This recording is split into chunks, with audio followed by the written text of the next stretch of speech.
for some life lessons? I got you.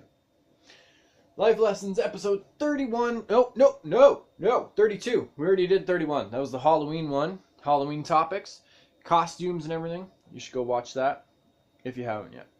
And you should also, before we get into this, subscribe to the channel, like the videos, and please share them on your Facebook, your Tumblr, your Google Plus, your, I don't know, just everything. Share it everywhere.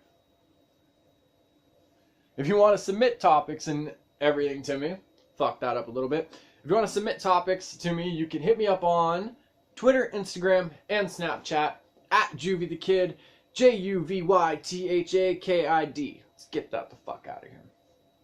Into it. Hamel Fett. Salute. How about the old school cartoons like He-Man that actually taught us right from wrong at the end of every episode? I still enjoy this show, Life Lessons Learned. That's awesome. He-Man is a fucking awesome show, which is weird though, cause like, it's kind of funny though, cause like Hamel Fett brings this up because it taught us lessons at the end of every episode. But I always watched it to see what Skeletor and the villains and shit were gonna do. So I don't know if I actually caught those lessons. But what's a good old school cartoon that I really liked besides He-Man, Masters of the Universe? For the power of Grayskull.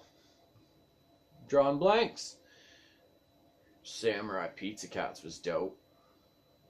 I don't know if that taught us anything though. Shit.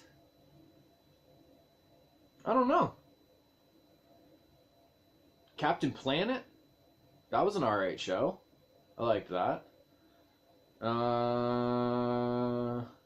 Fuck. I can't think of any that was like a lesson, like recess. I can't think of anything that was like a lesson teaching type one for right now. I can only remember the ones that I liked because of the characters. Captain Planet, well, that was like a big one though. It taught us about recycling and like, you know, all in the environment and everything. So yeah, He-Man was a dope one, and Captain Planet really. What was that other one? I think it was called like Schoolhouse Rock or something like that. It's like little cartoon shorts. Didn't really teach us any morals, but it was taught us stuff in fun songs. Yeah, I have to go with He-Man and the Masters of the Universe because that was just an awesome one. So great suggestion. Sorry for stealing your answer. Captain Planet, and if I'm remembering the name correct, Schoolhouse of Rock. Schoolhouse Rock? I don't know. Another one from Hamel Fett. Favorite wrestler of all time? Mine is Chris Benoit. This is solely based on his in-ring ability. He's always took solid bumps and never half-assed any match, not even on the house shows. As far as what happened outside of the ring, I was disgusted and extremely disappointed, but who really knows what happened? Ooh, this is a good one to get 2 lessons in. I'm going to hit y'all with a double today. Okay. Favorite wrestler of all time? The Rock. 100%, because he's the reason, as a kid, I learned that right there. Because of The Rock. I wanted to do it because of him. Just bam. So yeah, I definitely The Rock.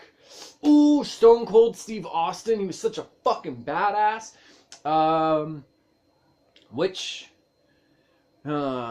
character of Mick Foley did I like? Definitely Mankind or fucking Cactus Jack. Cactus Jack was just fucking brutal. And Mankind just, well, he was the same guy, but like Cactus Jack was like that Extreme Rules dude, just like backyard wrestling almost type shit. And Mankind, his fucking, the Hell in a Cell with Undertaker. Throws off the fucking cage, lands on the announcer table, then gets fucking power bombed on thumbtacks and shit. I don't think a lot of guys can really like compare to Mick Foley. Honestly, like Mankind, Dude Love, Cactus Jack, just Mick Foley might be the fucking god of wrestling. Fuck. Yeah, so old school guys, I go with Stone Cold, because I'm going with like Attitude Era kind of stuff. Stone Cold, The Rock, and Mankind / Cactus Jack. And then for WCW, I fucking Sting was dope as shit. And then I also kind of liked like Rey Mysterio and Psychosis, like the kind of lucha libre, like flip around kind of guys. They were really cool too. Another guy that some people might not be too familiar with is Sabu, Sabu. My God, fucking barbed wire ropes, like, ah, him and Cactus Jack were like the two hardcore motherfuckers. Like they were motherfuckers. Never half-ass shit, and really like took their fucking lumps and cuts everywhere. I see the fucking camera having to autofocus, and it's driving me nuts. So I want to apologize for that right now. The second part of this Chris Benoit thing.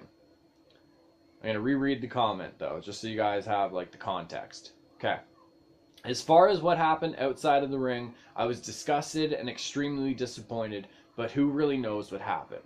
Now, this is a very interesting statement, because if we state, I'm disgusted, I'm disappointed by this, if we immediately attach our personal feelings to this, but then say, but who really knows what happened, that kind of cancels out the personal judgments and feelings that were put. Like, I understand we can have those feelings towards like the situation, but the person itself, we can't really sit there and say we were disgusted with them or disappointed in them, because it's exactly that. We don't really know what happened.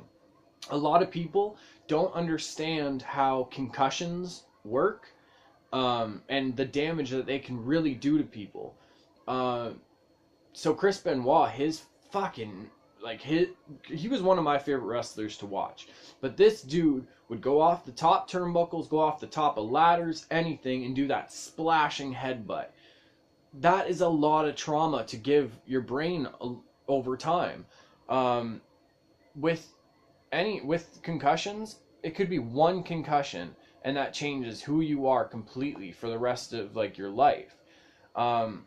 So for all we know, it could have been the concussions and everything, just the damage accumulating to him, and it got to a point where he wasn't even thinking clearly.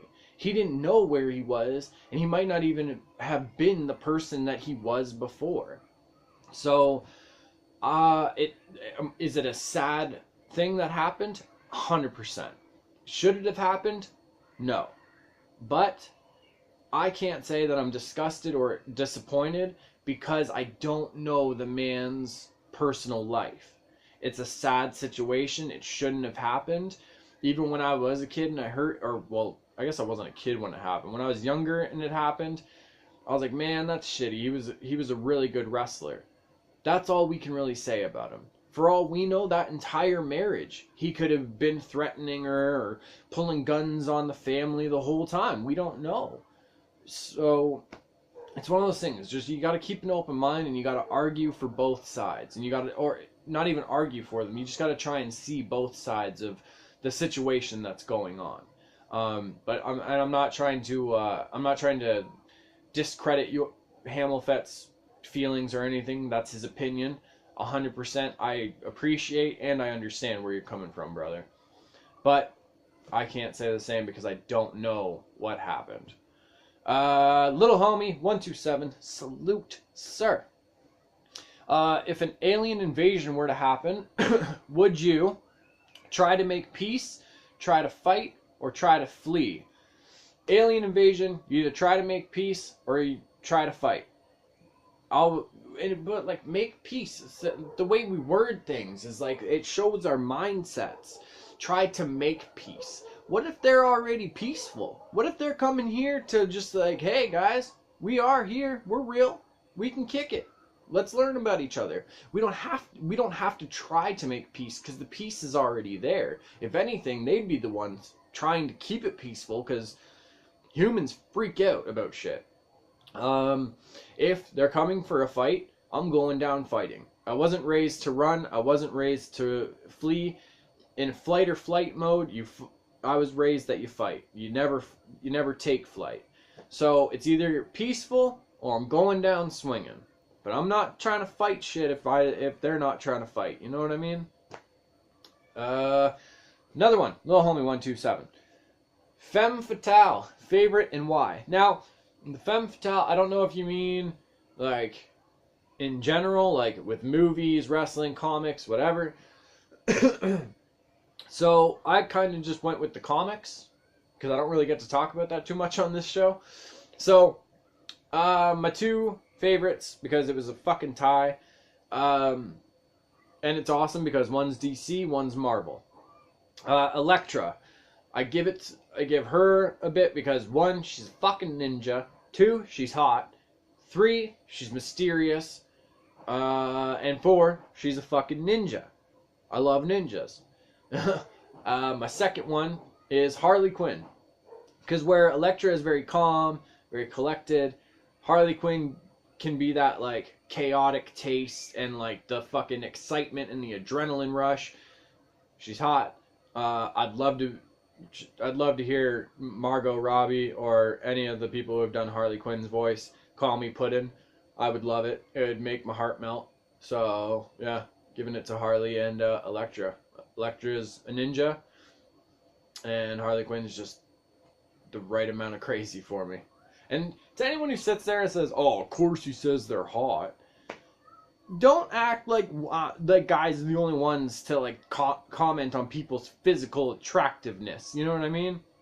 Fucking the only reason half girls see Channing Tatum's movies are because he's in it and he's attractive. Not that great of an actor. You know, he plays the idiot character really funny. Like, that's kind of cool, but other than that, he's not that great. You guys go and watch him because he's attractive. Let's not fucking beat around the bush, ladies. All right, another one, last one, and I am so sorry if I fuck your name up. Beiji 420. I'm gonna stick with Beiji 420. If I fuck that up, please hit me up on my Instagram and correct me. So Beiji 420. You want to know about goats, do ya? I actually got it fucking. It's weird because I actually know some weird shit about goats. Okay, so in Scotland, there's actually a lot of feral goats, and that's like what you call wild goats. And that's actually from when the Highlands were being cleared, the Highland clearings. Look, Google that. So a lot of the goats and everything in Scotland are actually like just have been reproducing since the Highland clearings. So they're actually like a reminder of the past, if you think about it. In Ethiopia, goats were actually responsible for finding coffee. Excusez-moi. So there was a goat herder. A herder? Yeah. Excusez-moi. I'm dying today. There was a goat herder. He noticed that his goats kept going to a bush, and after eating like the berries or whatever, it would like the goats would be more energetic and more lively and jumping around and everything. So he actually goes and tries it for himself. Feels, you know, uplifted, feels awake, feels lively. Boom. Coffee. Who knows if that's the origins, but I know in Ethiopia, that's how they found coffee, apparently. Pretty fucking sweet. All because of goats. So, oh, and, you know, the whole cool, like, horror movie symbology, or symbolism, for, like, you know, satanic things. We use the goats because they look cool. They got the horns. Gotta give them that, right? Right? Yeah, we'll give them the goats. Okay, episode 32. I am JuvyThaKid. We were a rough start, but fuck it. We got here, didn't we? If you'd like to submit your topics, Twitter, Instagram, and Snapchat, at JuvyThaKid, JuvyThaKid. And as always, my quiet kids, my freaks, and my weirdos in the world, for the love of everybody, keep being weird, keep being creative, and just keep being yourself. Because it's because of the creative ones like us and the dreamers like us that shit gets invented, things move forward, and people can see things in a different light and they can think differently. Be the misfit. Be the weird kid. Be the freak. Just keep being weird.